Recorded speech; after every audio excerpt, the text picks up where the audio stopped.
Very good morning and Jai Hind student. Today we have discussed about unit cell in crystalline solid. In solid state, we were already discussed about the previous topic. Today we have discussed about unit cell, types of unit cell. Unit cell is of various type: primitive unit cell and centered unit cell. Primitive unit cell is also known as simple cubic unit cell, and centered unit cell is categorized into different types like body centered cubic unit cell, face centered cubic unit cell, edge centered cubic unit cell, and end centered cubic unit cell. We have discussed about all. सबके बारे में मुझे बात करनी है. First we have discussed about primitive unit cell or simple unit cell. In case of primitive unit cell, see, occupied atom, molecule or ion in a spherical form is only exist at the corner of the cube, corner of the unit cell. आप देखो ये one sphere का 1/8 part है, जैसा हम लोगों ने पिछली क्लास में पढ़ा है. 1/8 part of the one sphere.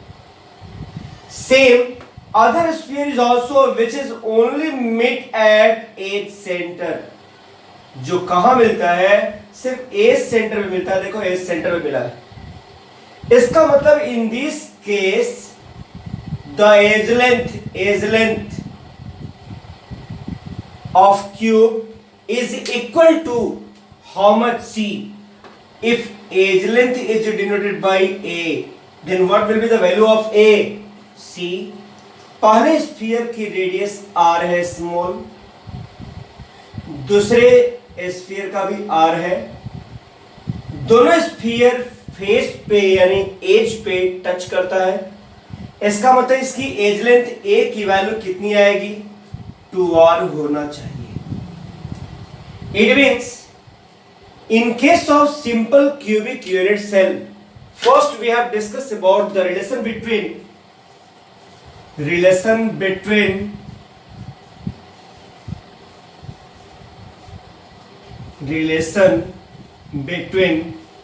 A and R. R is the radius of atom, molecule or ion, and A is the length of cubic unit cell. It means we can write from there A is equal to 2R. Any doubt? A is equal to 2R. Thereafter in second heading we should find out the number of occupied sphere in one unit cell. It means number of sphere occupied in one unit cell is equal to, see, at each corner 1/8 part of the one sphere will exist. Then how many total number of corner? N is equal to N is number of sphere, number of corner into occupied volume at one corner. Occupied volume at each corner. Then total number of corner in unit cell, simple unit cell is 8, and occupied total volume at each corner is 1/8 of the sphere. 8 will be cancelled out, then total number of sphere will be 1, means one sphere. Then what will be the occupied volume? Occupied volume in unit cell, यानी simple unit cell में की कितना part sphere से totally covered है और कितनी blank है.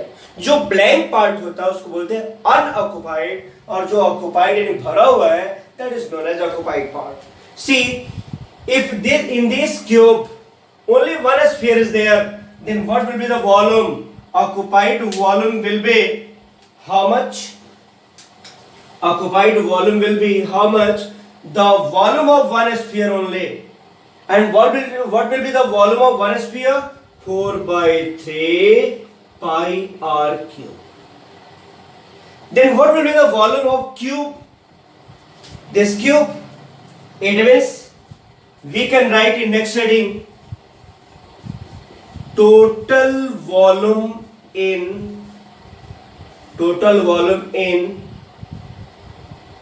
one cube in 1 unit cell.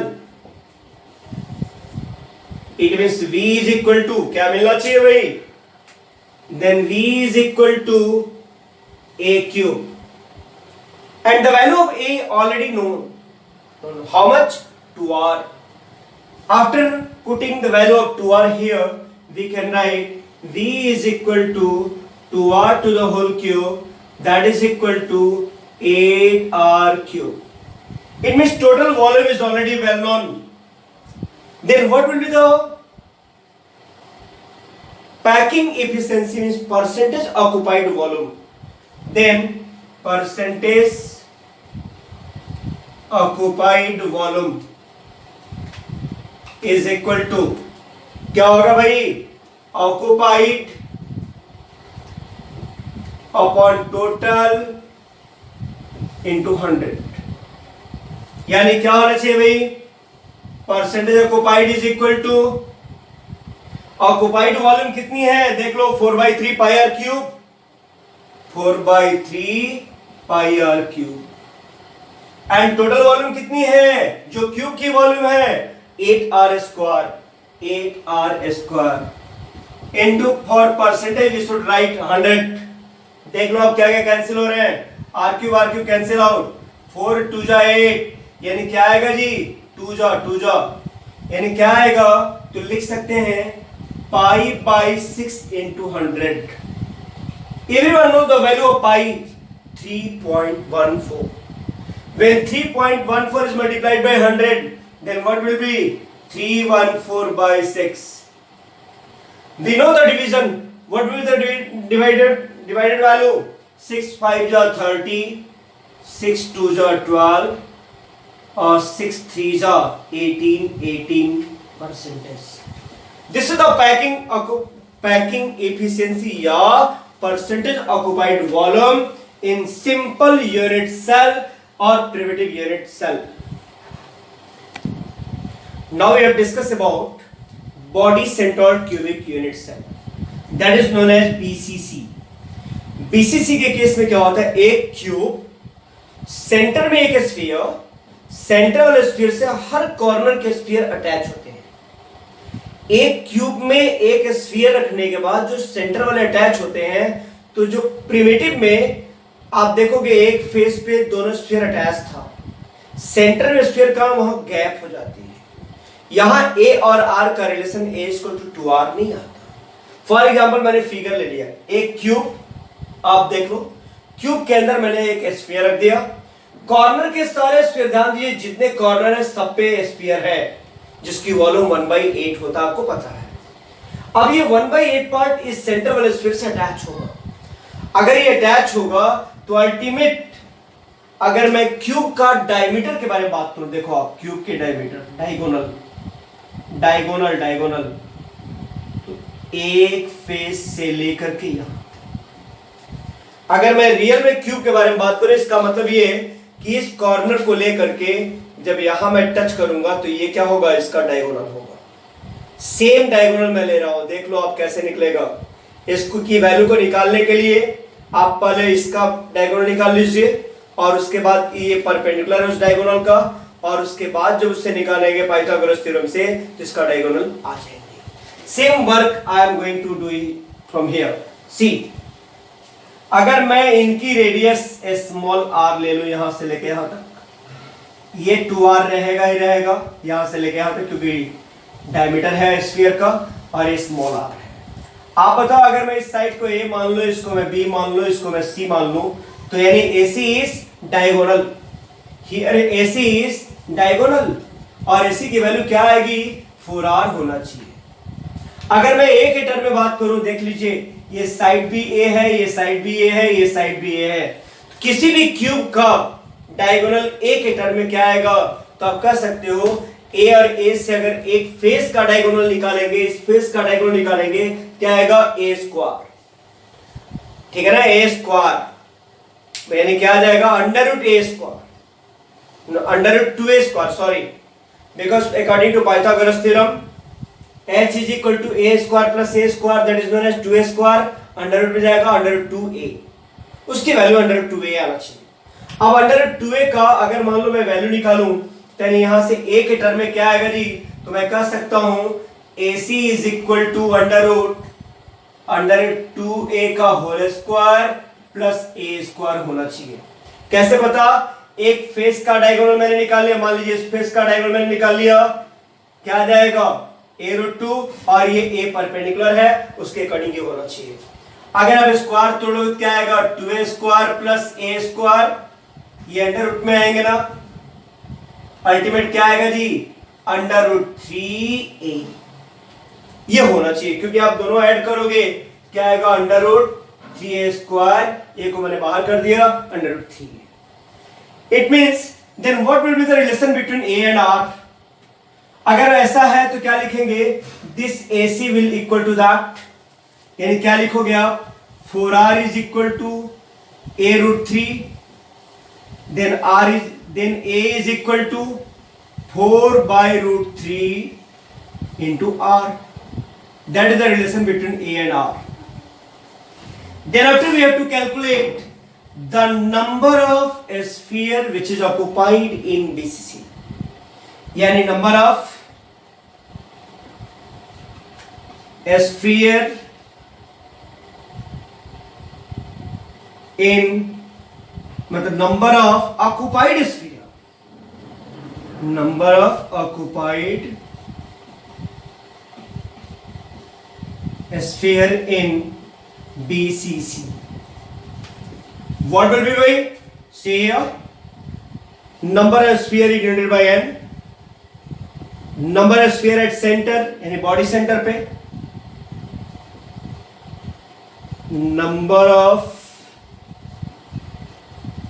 sphere at center plus number of sphere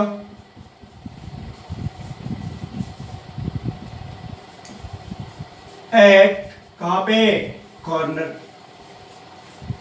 body centre किसी भी क्यूब में एक होता है, यानी इनके कारण नंबर ऑफ स्फीयर कितने होंगे, 1, और यहां पे कितना आएगा, corner, total number of corner is 8, at one corner 1/8 part of the sphere, यानी इतने स्फीयर होंगे। कितना आएगा जी, 8 1 जा 1 टाइम 1 प्लस 1 कितने आ जाएंगे, 2 sphere, 2 sphere. Then occupied volume,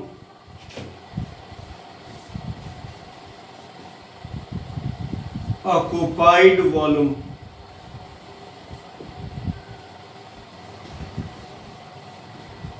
in BCC, what will be, total number of sphere is 2, then what will be occupied volume, then V dash is equal to 2 into 4 by 3 pi r cube. क्यों, 4 by 3 pi r cube is the volume of one sphere, then what will be resultant, 8 by 3 pi r cube, ये होना चाहिए। then after total volume of cube, total volume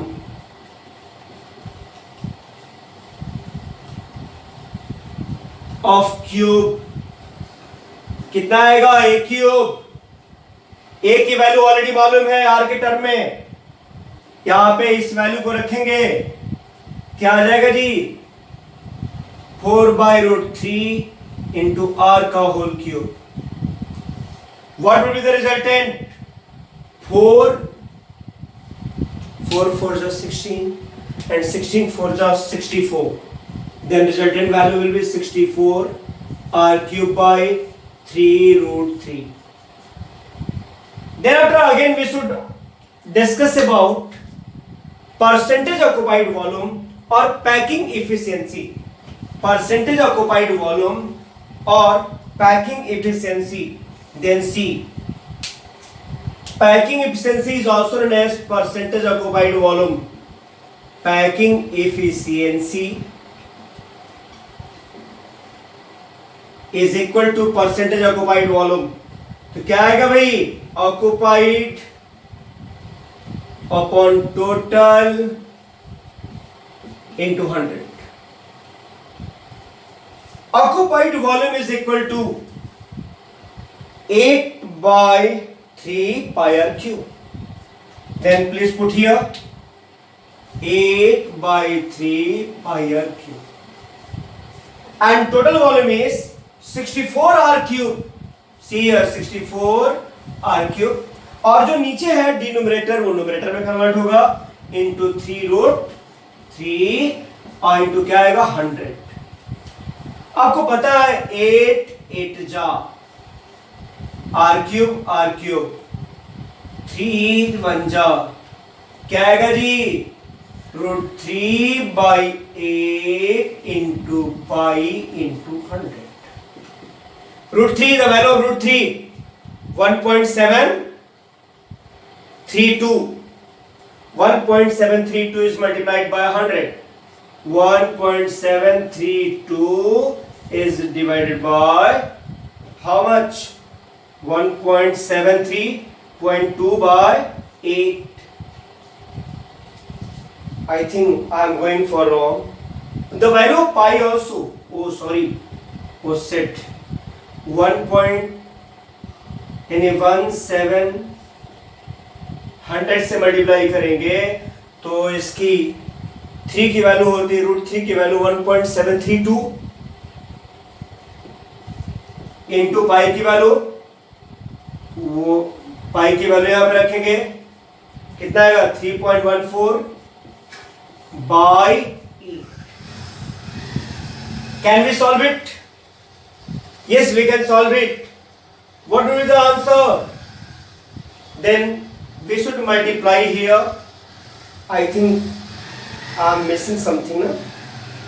8 jaw pi r3 cancel out. It means by multiplying and dividing we can find out the resultant value. Then what will be the resultant value? I will do here 173.2 is multiplying by 3.1814.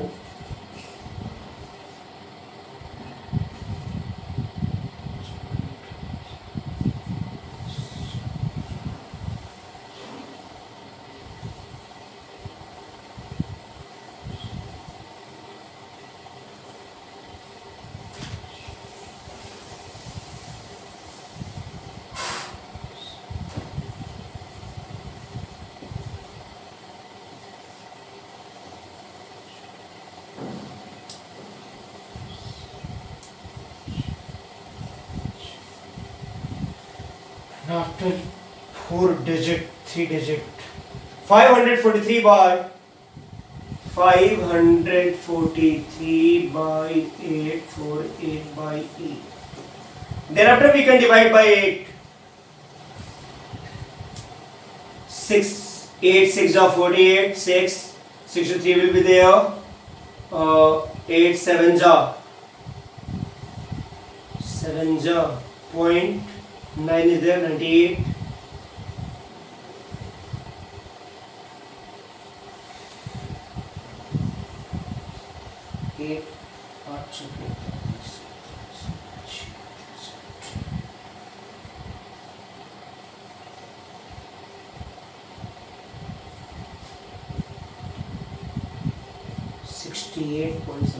Approx 68% result will be there. It means by this method we can calculate the packing efficiency of body centered BCC. Can you do?